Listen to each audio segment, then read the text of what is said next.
Mr. Feller? Thanks, Robert. Two topics, please. On North Korea, could you give us some detail about the President's thoughts on the revelation of this new enrichment facility? Well, let's start with that. Well, look, I'm not going to get into intelligence or anything like that. I'll just say that obviously their claims, if true, contradict the pledges and commitments that they've made repeatedly to the international community. As you know, our representatives are traveling in the region right now to brief our partners and our allies and coordinating a policy response to their actions. You say, if true, is it still in doubt? I'm not going to discuss intelligence out here. And while the parties involved are trying to get North Korea to comply, to be part of the six-party process, does the White House view that this threat is deepening? Is this another example of that? Well, look, I want to separate those for just a second. I mean, I think the six-party process can, and the administration believes the six-party process can play an important role if and when the North Koreans take that six-party process to move toward denuclearization seriously. We do not wish to talk simply for the sake of talking. The North Koreans have to be serious about living up to their obligations, and not having done so has put a sanctions regime in place that is the strongest that the country has ever faced, and has greatly increased the price of their noncompliance. What was your second? Is that all the while is the threat deepening for North Korea? Well, I think that the threat has always been serious. We have certainly taken it as such, and will continue to do so. That's why we went to the UN to get a stronger sanctions regime on their ability to move anything out of their country that could do others harm. One other topic, please, on the controversy that's emerged about the security screening process at airports. Does the White House have a view about the planned protests on Wednesday at airports and how that might affect both security and travel? Well, I think that our TSA administrator, Mr. Pistol, addressed that in some interviews this morning. I would just remind people that, well, a couple things. First, I'd point obviously to what the President had to say on this with Saturday evening in Lisbon, and that is we put in place enhanced security measures for the simple reason that for more than 2 decades, Al-Qaeda and terrorists have sought to do us harm and have focused in on aviation and airplanes. Just in the past year, we've seen the Christmas Day attempt by Mr. Abdul Muttalib to blow up an airplane using a device that, as the President said, would not have and was not picked up by a simple metal detector. Just in the past few weeks alone, we've seen an effort by Al-Qaeda in the Arabian Peninsula to bring down an airplane using explosives in cargo. So we must do everything that we can to protect the public. The President, again, as you heard him say a few days ago, in meeting with Secretary Napolitano and Administrator Pistol, have said our goal must be to maximize protection and security and minimize inconvenience and invasiveness. He asked them then and continues to ask those that we do all that we can to protect the public and do so in a way that is the least inconvenient as possible. And it's not an easy task. But we know that Al-Qaeda. We know from intelligence that Al-Qaeda seeks to do harm through aviation security, through through devices concealed on a body inside of a device that one might take onto an airplane or in luggage that's put on an airplane. So our charge is to do all that we can to protect those that travel, but also to do so in a way that's, as I said, minimally invasive. And that's a balance that we will continue to search for. I think what's important is this was a process that, based on intelligence and based on feedback, is and will continue to evolve and change. That's the nature of both the threat and the response to it. So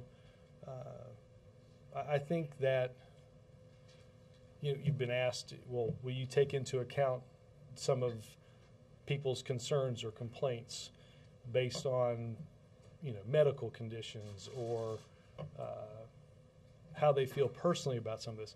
Absolutely. We seek to do, as I said, we seek to maximize the security and protection and minimize that invasiveness. So this is these are procedures that will continue to evolve.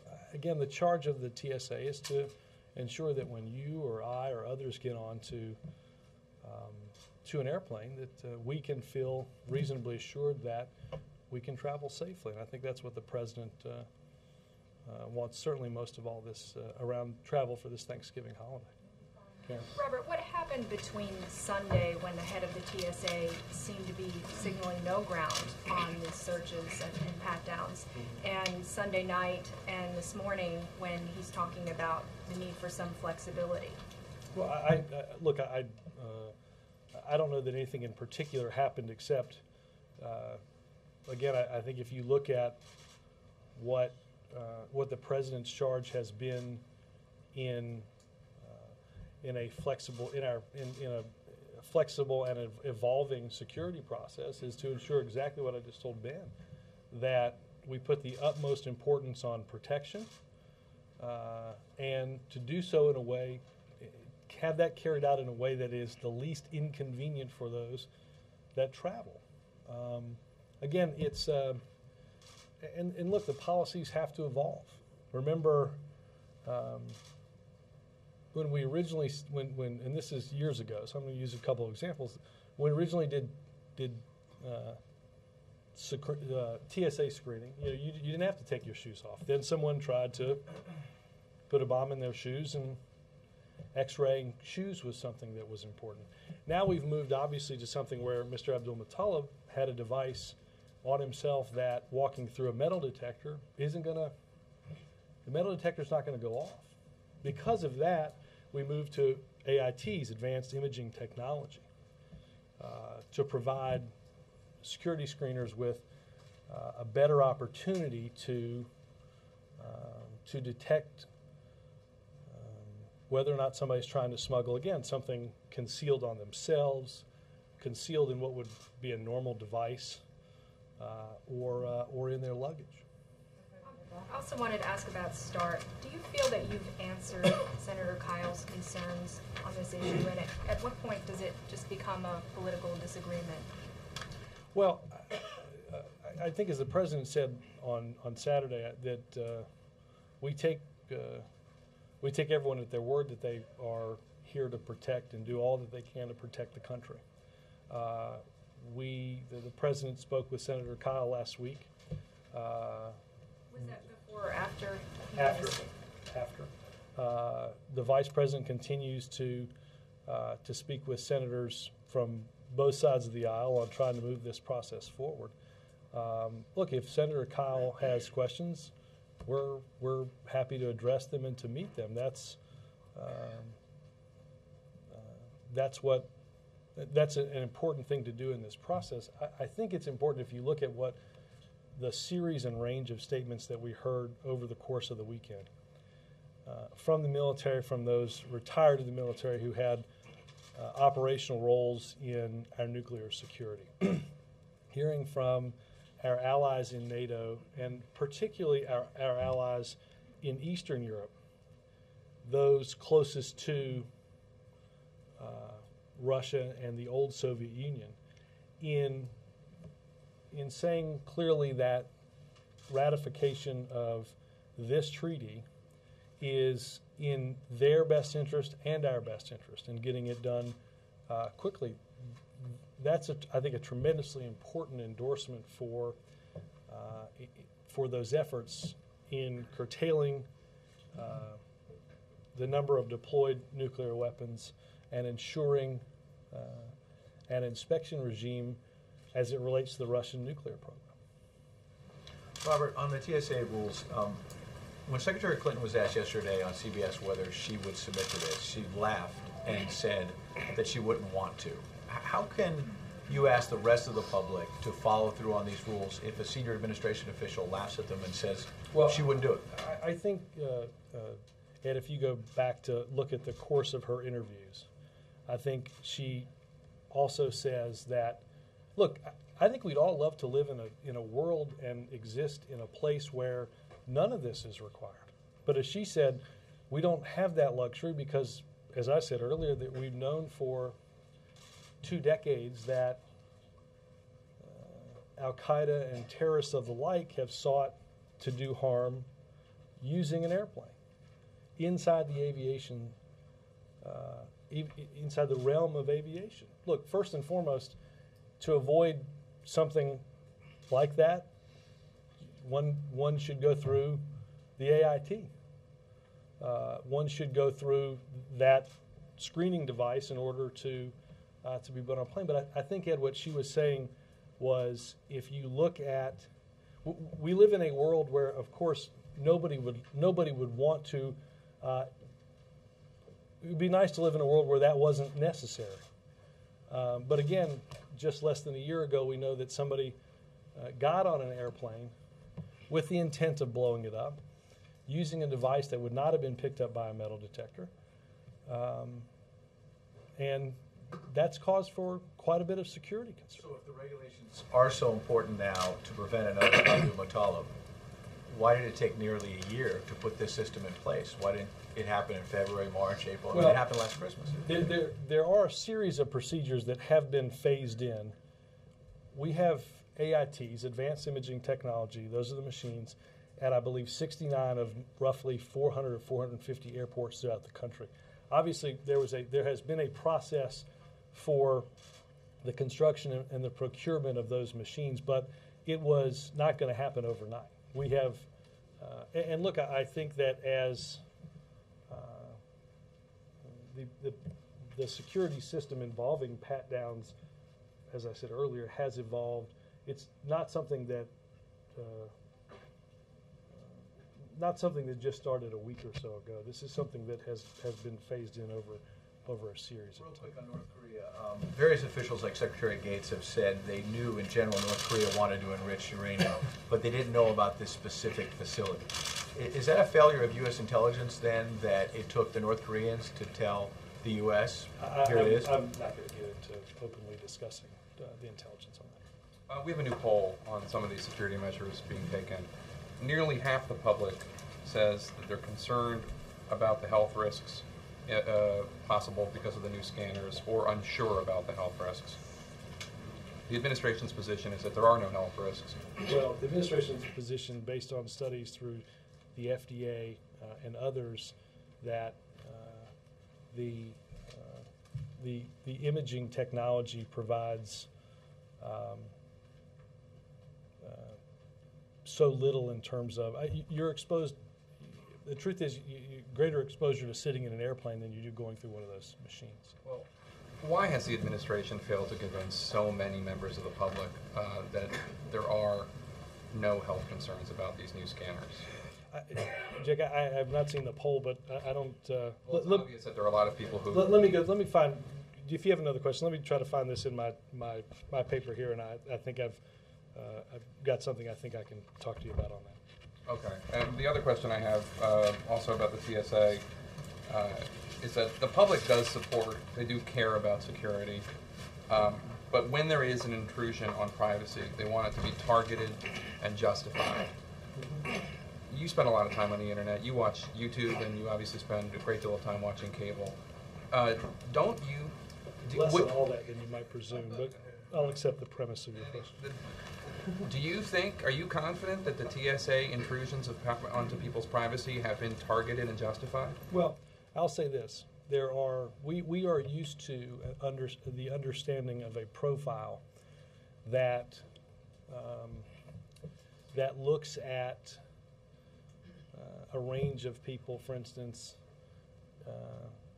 18 to 35. Yet we've seen just in the past year, we know of people that have been arrested in this country for terrorism that would not fit into the range of those ages, right? We know specifically that AQAP was targeting in Mr. Abdul-Muttalib somebody that did not have the characteristics that those previously that had attempted to do us harm through an airliner that they shared.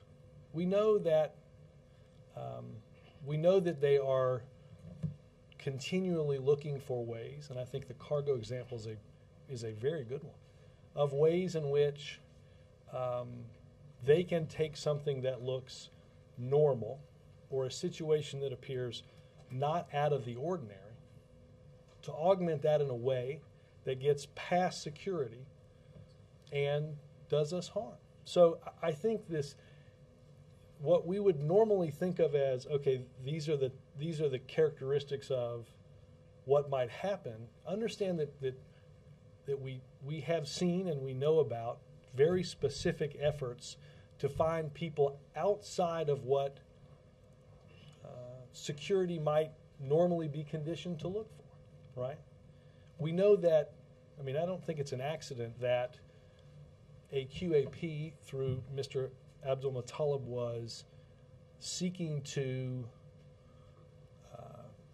through concealing this device on him, get onto a plane, something that wasn't going to be in a metal detector, that would be delivered by somebody that would not normally be seen as somebody associated or affiliated with a QAP, in an effort to get around what you would normally be constructed or set up to look for. And I think it's important that I go back again to what I said to Ben, that in and of itself provides the foundation and the basis for how security policy and screening has to evolve.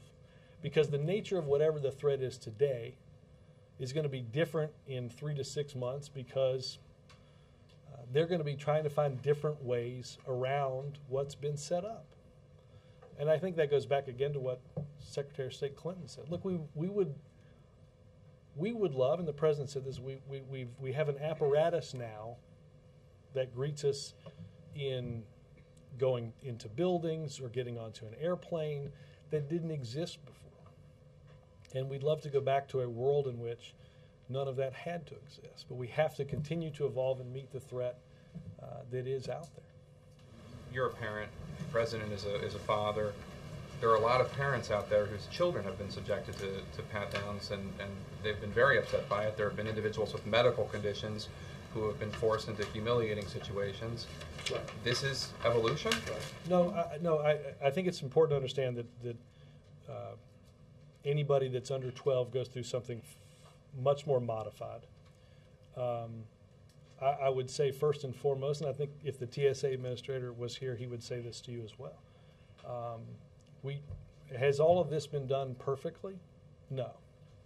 If somebody feels as if they have been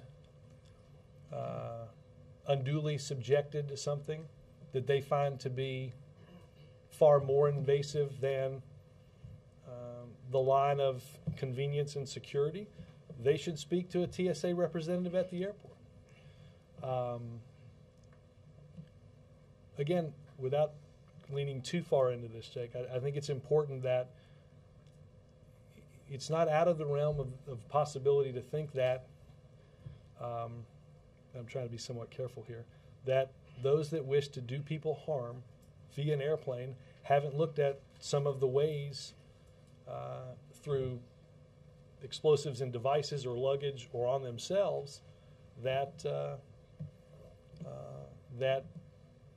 that we know can get around and through security, and we have to be careful about that. Again, I think we are trying, and TSA is trying desperately to strike that balance.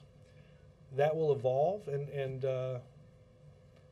again, if the evolution of the security will be done with the input of those that go through the security. I do think it's important to understand, since the more stepped-up pat-down process has taken place, approximately 34 million people have been through the TSA system. I think the figure that I've seen is that about 1% of those that have gone through the process have gone through the overall screening process, have gone through this more stepped-up procedure. 1%. Yeah. Yeah. Thanks, Robert. During the period between the time the TSA administrator made the comments that sounded like there was no give at all, and later making clear that there was going to have to be some flexibility here, were there any conversations with him by anybody at the White House? Did anybody speak? I'm sure people at the White House speak with TSA and the DHS constantly on security, on About that topic, about whether there should be some flexibility, and were his later comments suggesting flexibility Chip, as a result of those I think conversations? what the president said on Saturday is he communicated that to TSA and DHS several weeks ago. But I'm talking about between the comments Well, again, in the morning that created this controversy. Chip, I don't know every conversation, but I assume that do I assume that people here have constantly been in touch with them? Sure. That's not what I'm asking. I'm saying specifically with regard to the inflexibility he suggested in those comments. Did somebody at the White House call him and say, that's not Chip, a message? I don't know every conversation that happens with every person here, but if you're asking me if people are constantly in touch with and talk to, I'm asking you, no, did they I'm specifically respond Chip, I'm acknowledging that I'm sure conversations have happened, yes. about that particular? Again, Chip, I don't know every conversation. I just assume that a lot of those conversations have You happened. did not talk to him about that. I have not talked to him. I've not talked to the TSA administrator. And I don't, reluctant to get graphic here, but I mean, everybody knows there are theoretical possibilities way beyond what Abdul Muttalib did with body cavities and such. Why respond so specifically to what he did with Well, I'm not saying that- searches in Well, that I don't particular area when there are so many other possibilities out there that I don't think anybody even dreams you would actually subject people to? I think that, again, I think that, let's take this somewhat broader. I think that, again, I think you've seen the progression in screening writ large, right? We all remember you put your stuff on that goes through the x-ray machine, you walk through a magnetometer, right? So you've seen the evolution of something that's going to detect something that's metal. We now know that, again, if you look at the evolution of security of plots and attempts, right, now you've got shoes, liquids, again, based on specific attempts to use those very devices to do harm. And again, the transitioning to an AIT, which gives you the ability to detect something that might be on someone hoping to do you harm, but it's not something that's metal. Completely changing topics. On tax cuts, is the president, you said the vice president is working the phones with senators on both sides of the aisle on START. Is the president or anybody at a high level in the administration doing the same thing with senators on tax cuts? I have not. Look, well, I'm sure that Ledge Affairs and others are discussing issues like taxes that will be dealt with in the lame duck. The president, to my knowledge, has not, other than the meeting last week, has not made calls on that. On START or taxes? Yes, ma'am. Hey, could I just do one more on the millionaires tax? There's this group of millionaires now saying that they don't want to extend the tax cuts for millionaires, so they say it's their patriotic duty. What does the president think about that? Is it patriotic to campaign to pay more taxes if you're a millionaire? Well, I'm not going to.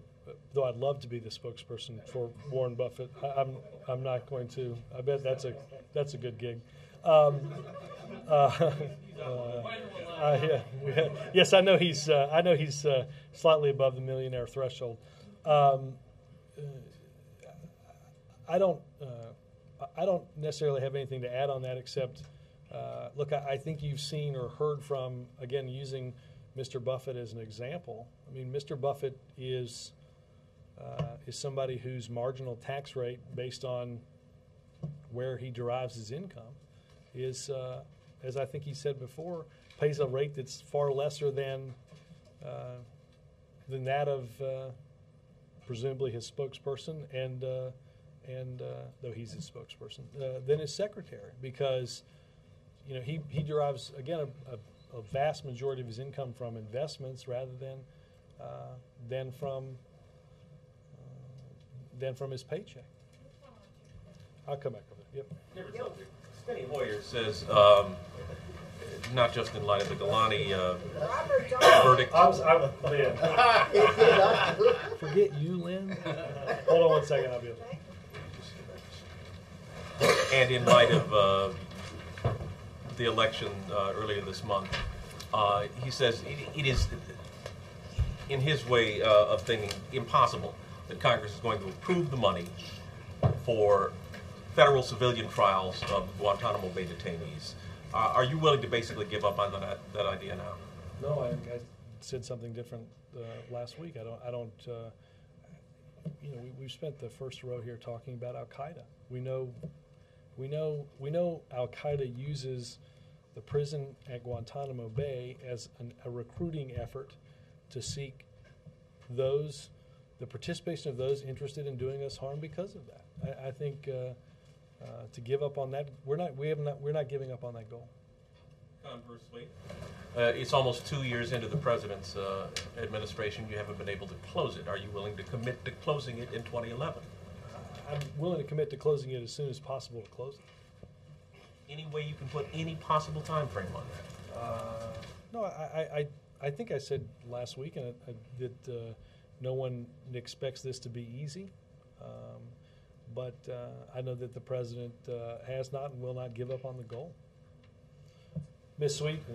This is on START, and my question will be whether or not the administration is willing to hand over the entire START record. And let me tell you why I'm asking this, because there's a new Republican senator coming in, Mark Kirk, Sure. who has quite a shopping list of things he wants before he says he could even think about this. Complete negotiation record of the treaty, also the documents relating to the parallel discussions with the U.S.-Russian resale, all classified briefings having to do with the reliability of the nukes. Russian resale? With the U.S.-Russian missile defense. The talks that were conducted by Ellen Tauscher. This is according to Foreign Policy. He wants a whole written analysis of all U.S. Strategic Command information that supports the treaty. He wants all the planning documents, and he wants formal briefings with State Defense and Energy. What is the posture of the White House? Would they possibly be able to accommodate a long list Well, I would like say, this? not knowing specifically, thank you. I'd have to obviously have somebody look at the technical list. But I think a lot of what Senator-elect Kirk is looking for in way of documentation and briefing and questions, I don't know if some of that has been asked and answered, and we'd certainly provide that documentation to him. I think a discussion with somebody like General Cartwright on missile defense or others at a classified level, but those are conversations that are being had currently with senators right now. So I think if there's information that we have that can help answer those questions, we'd be more than happy to provide that information, those briefings, that documentation to Senator-elect Kirk or anybody else in order to demonstrate. General Cartwright would tell him this has no effect on our ability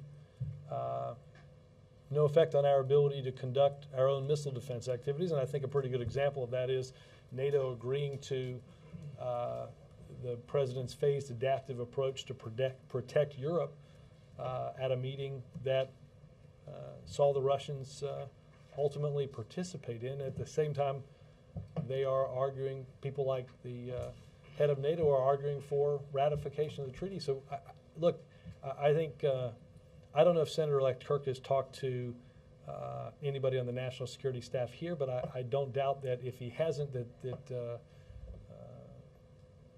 folks here will reach out rather quickly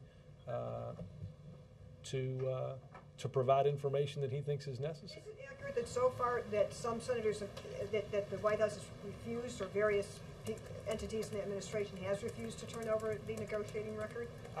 I'm not familiar with, as I said a minute ago, in each and every aspect of. I'm happy to ask NSC whether that's the case. Again, I think two of the best spokespeople, or three of the best spokespeople for our defense posture as it relates to this treaty are the Secretary of Defense, the Chairman of the Joint Chiefs of Staff, and the Vice Chairman of the Joint Chiefs of Staff. That's General Cartwright. Again, he's sort of the missile expert in that realm, and I think all of them are very good spokespeople for how this enhances our security and our protection rather than the opposite. Yes, ma'am. Three quick ones. On North Korea, you mentioned that this latest regime of UN sanctions is among the strongest, or is the strongest the country's ever faced.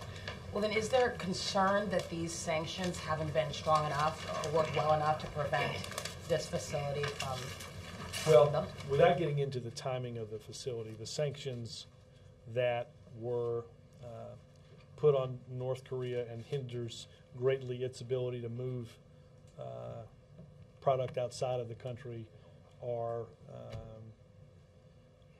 date back, I think, sometime to mid last year. So I think that again, that was in direct response to the testing of a long-range missile in late March, early April. I forget the exact date. So, look, I think you can go back many, many years to the North Koreans walking away from their obligations in six-party talks, in discussions with their neighbors, their partners, and their allies, and a flaunting of those international standards. We've been aware of for quite some time. So, but the sanctions don't. I mean, are you saying that wasn't this plant built rather quickly in the last couple of years or a year or more? Again, I'm not going to get into the specifics of what's in the intelligence, but understanding that, again, what you just asked, and when the sanctions based off of what the UN did last year are, those don't line up. Right. And quickly on START, you guys have said that the midterms showed that the American public wants Democrats and Republicans to work together. And so, given that, why not be more direct in accusing the GOP or accusing Senator Kyle of playing politics on START? The president seemed to really kind of shy away from saying that directly. Well, I think the over president the said that we live in an atmosphere in this town that normally, if one side wants to do something, then the other side doesn't want to do something. I think, given who you've seen in terms of validators and supporters of this treaty, that doesn't fit the mold of what do we normally see in a political issue. And we don't think it should fit that mold, given who those supporters are. We think this is something that can and should get done over the course of the next several weeks, and certainly before the end of the year. Last question. Senator Simpson from the Deficit Commission said something colorful about the fight to raise the debt limit. He said there's going to be a big fight, and there'll be hair and eyeballs all over the floor. So are you guys concerned that Tea Party Republicans and others will stand in the way of raising, this is, of course, looking out of the next Congress, but are you concerned that people will stand, new Republicans will stand in the way of raising the debt limit in a way that could really hurt?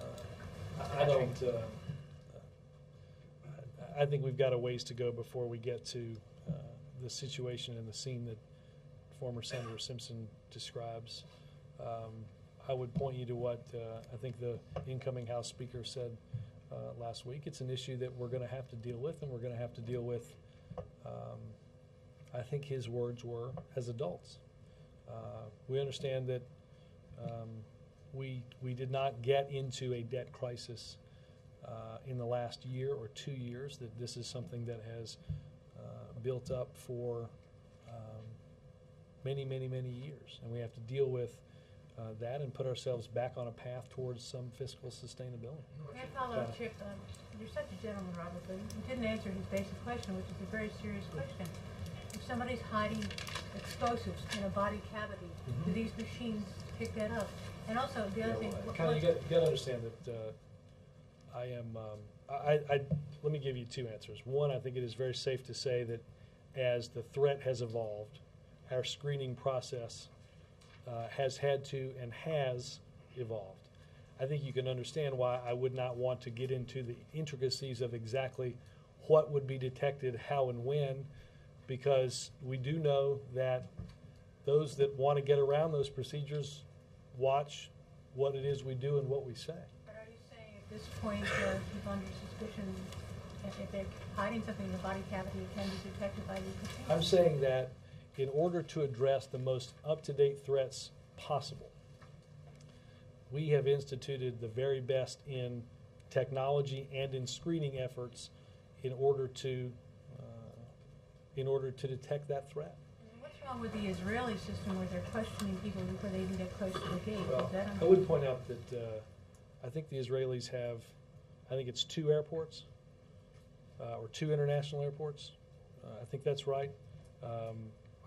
It's one. Okay. That in Tel Aviv, we have 450. There's a scale that is, and I've seen. Look, I've watched and read the stories of, well, can't you just do what you know? Understanding the scale involved is infinitely different. Let me go, Jonathan. A couple of questions. First, the next week, it's Wednesday, the President's Debt Commission is due to reach its conclusions, does the President have anything planned off of that to try to pick up the ball where they leave off? I have not looked through next week's schedule, Jonathan, and don't know the process answer to that, but I can go back and check. Okay. And on START, President and Senator Lugar have both said if this treaty gets to the floor of the Senate, it will pass. So what kind of conversations are going on between President Obama or Vice President Biden and Harry Reid to make that happen? Because, I mean, ultimately it's Harry Reid that will schedule that. Well, look, the President, this is a priority of this administration, the President and the Vice President. It was a topic that came up, has come up in conversations between staff here and the Majority Leader staff, and in conversations directly with the Majority Leader. It is a priority of ours to see put on the floor and acted upon. I mean, is it worse for U.S. international relations or U.S.-Russian relations to see this go to the floor and fail than to see it not go to the floor at all? It is for us not to get this done is, as you have seen those, not just in our administration, but again throughout the weekend at NATO, discuss its impact on our security. Those countries, again, and I make mention of this, that border, that represent that easternmost border with Russia, are as believe this has to get done as urgently as we do. And I think that is an overwhelming endorsement for why delay on this just doesn't make a lot of sense. Robert, thank you. The news of the Irish bailout initially sparked only a short-lived rally in the financial markets, including the FTSE and the Dow this morning. How concerned is the President about the effect of the bailout on the U.S. and global markets? And I have a follow-up as well.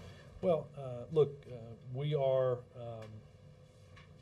welcome Ireland's intention to seek that assistance and for Europe to deal with the crisis that affects that affects those countries. I don't think there's any doubt, and we've certainly made mention of it here, the impact of Greece on our recovery, and acting quickly to deal with problems in Ireland by the Europeans is good news. Do you think the bailout will stem the tide of other problems in the Eurozone? I am not a Eurozone expert. I think that addressing these causes and concerns quickly is a good step. Mark? Robert, on Wednesday, the president pardons another couple of turkeys. Are there any people pardons in the pipeline? How do you know that those aren't related? Well, then you would make news if they were. I will check with counsel to see the degree to which what's the process for active pardons in the administration. I'll check with. He hasn't had any yet. No, he has not. Do you know why? I don't. Jim Morrison in Florida. That's a governor. I think that's a gubernatorial issue. Yes, ma'am. Is the Irish bailout coming up in the president's daily briefings? I mean, how closely is he monitoring the situation there? It's a topic that there was an economic daily briefing today, but I know it has come up in the past. I mean, it's been part of his briefings. Is there a concern that Portugal and Spain will also need to tap into this fund? I would point you, I guess, more particularly to their governments on that. We have most of, I think, the briefings that the president have focused primarily on Ireland and some on Portugal. That's the extent that I can recall. Do you know if today it came up at all? Or? There wasn't an EDB today, so that would have come. Okay, yes. Just one other thing. Will the president be speaking at a summit at the Chamber of Commerce in the next few months, and what is he doing to reach out to the business community? Well, in terms of the second part, I certainly would point you to the first several days in India. In terms of invitations from the Chamber, obviously, we are and continue to be interested in speaking with them and their members, and we'll see if the schedule allows for that in the beginning of the year. I know that they originally had an event for early in December that I think has been rescheduled to sometime in January. Yes, sir. Yep. Robert, following up on your response to Chip's question, the president learned about these TSA procedures several weeks ago, and he raised the concern that he raised in Portugal at the time as well. Is that what you're? Yes. And the second question, have you personally went through either one of these AIT machines or the pat down? I know it's only been recently. I was curious if you personally have. Personally, I think I've been through an AIT. I'm trying to think. Most of my travel is on Air Force One. I traveled to and from Atlanta a few weeks ago, and I thought I went through one of the AITs. Thank you, Robert. Let me ask about Kokomo, the stop tomorrow. It's part of it is at a Chrysler plant. I guess I'm wondering if this is a way of showing a little love for Chrysler, having lavished it on GM last week. Yeah. Well, look, I think that this is a particular plant in Kokomo that that because of some of the restructuring and some of the funding for retooling and modernization is a transmission plant that was able to retain more than 1,000 workers rather than seeing its plant shuttered. So, look, we've been to and will continue to go to Chrysler, GM, even Ford facilities, a company that didn't have to receive restructuring help. But look, I think if you look at some of these places and plants that are located throughout the country, particularly in the Midwest, you'll see, and Kokomo is a pretty good example of a town that is very dependent upon those types of jobs for its economic livelihood. So I think those are that's important, and I think the president is proud of our efforts to ensure, whether it was 1,000 people there or more than 1 million people throughout the country whose jobs were saved as part of that restructuring, understanding that that restructuring was about making some difficult choices. Some plants were closed. We know there was some corporate restructurings, particularly at General Motors, in order to get both of these companies pointed in the right direction. Ann? Robert, why does the president Sorry, believe I call it Ann. that it is? Call it Ann. Will you come back to me? Following on what Not Mark asked, necessarily. what specifically in terms of stimulus does the president think he can still get out of the lame duck Congress? Are there specific other stimulus items that he had talked about before? And is your to-do list for the lame duck session getting shorter and shorter? There's less time left. No, I don't think there's, again, and I think we talked a little bit about this last week. I don't believe that, I don't think many people believe that the week that we came back before, basically last week, we obviously know this week was largely held off for Thanksgiving, and then they'll be back again a week from today. I don't think many people believed that that first week back was going to be a period in which a lot of legislative business would be gone through. It is traditionally an orientation and a caucus organizing process on both sides of the aisle. You've got members and senators that are leaving. You have new members and new senators that are coming in. Is really more on what you're actually going to get done. You didn't have a chance to meet with the Republicans, but again, a lot of that's focused toward January. Anyway, but again, I think but Ann, I think you know that I think that, if I'm not mistaken, that meeting is happening a week from tomorrow. Right. So again, I think moving a meeting from one week to the next does not stymie our legislative agenda. On the to-do list, do you have a specific list for us? Well, of what you I'll say several things. This is not a totally exhaustive list because as my memory is not what it used to be, even from this morning. Look, I think there's no doubt that, as you've heard the president say, we've got to deal with issues around taxes. We're going to have to deal with issues around unemployment insurance and compensation as well. You've heard the president make mention of START. That's something that is crucially important to our national security and to our foreign relations. There are issues around Don't Ask, Don't Tell that the president and I think many people believe are best dealt with through a legislative process and not through a legal system. There are priorities such as the DREAM Act. There are several things that, and again, I know I'm probably leaving out more than I'm mentioning, but I think there's no doubt we have plenty of work left to do. I think we also have plenty of time with which to. Ask the Pentagon to hurry up to November 30th to report its internal report on. I think the original date was the December 1st. Obviously, the report is being released a day or so early in order to have some informed hearings on the survey and its results. I think those hearings, if I'm not mistaken, start on the 1st. But I think it's important if you look at what others have said, particularly, take for instance Secretary Gates. I mean, we know,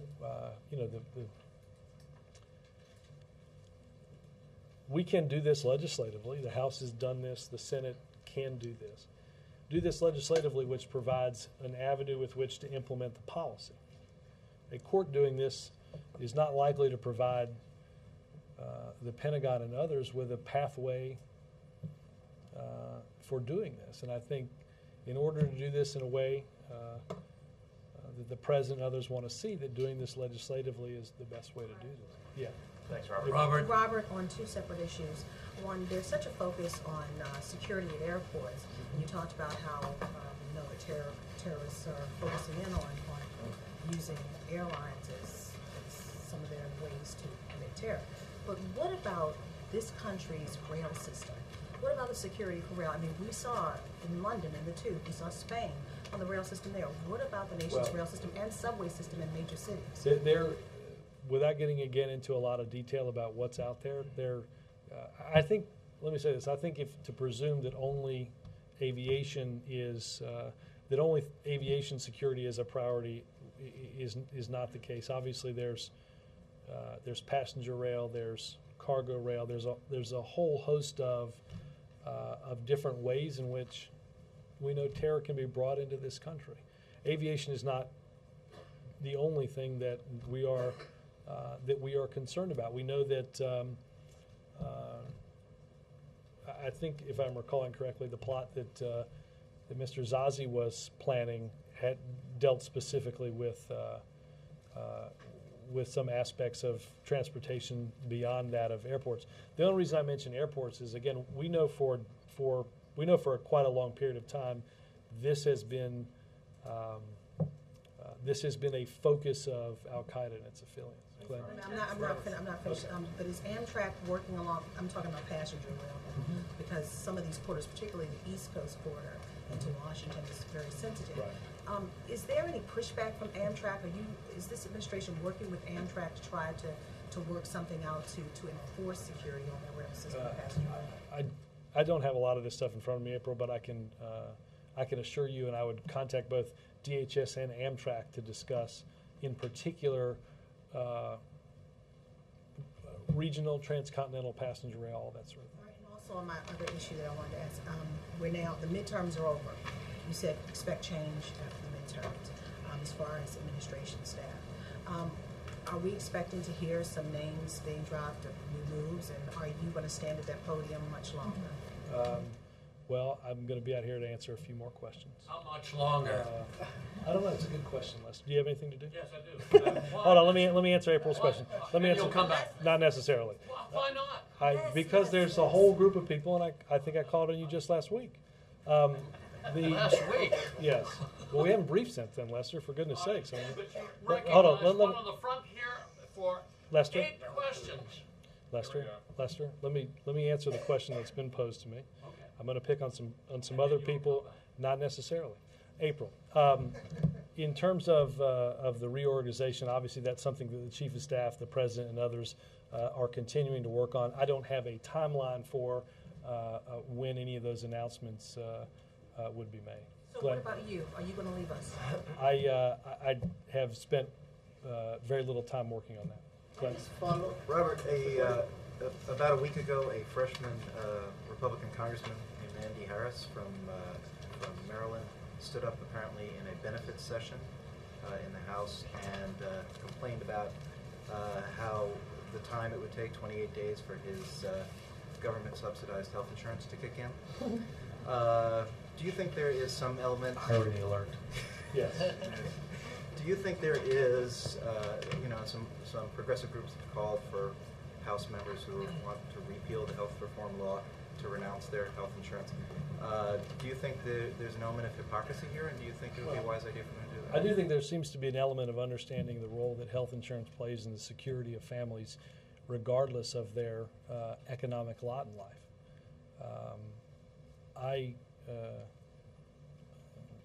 I'm not going to make a blanket statement about what Congressman-elect Harris should do. I would say that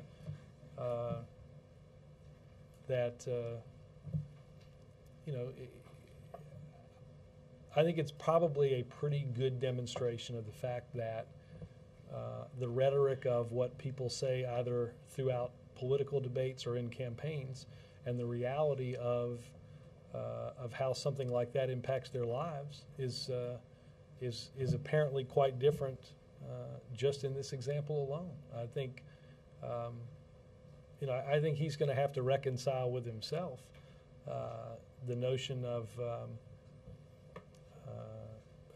health care that's subsidized by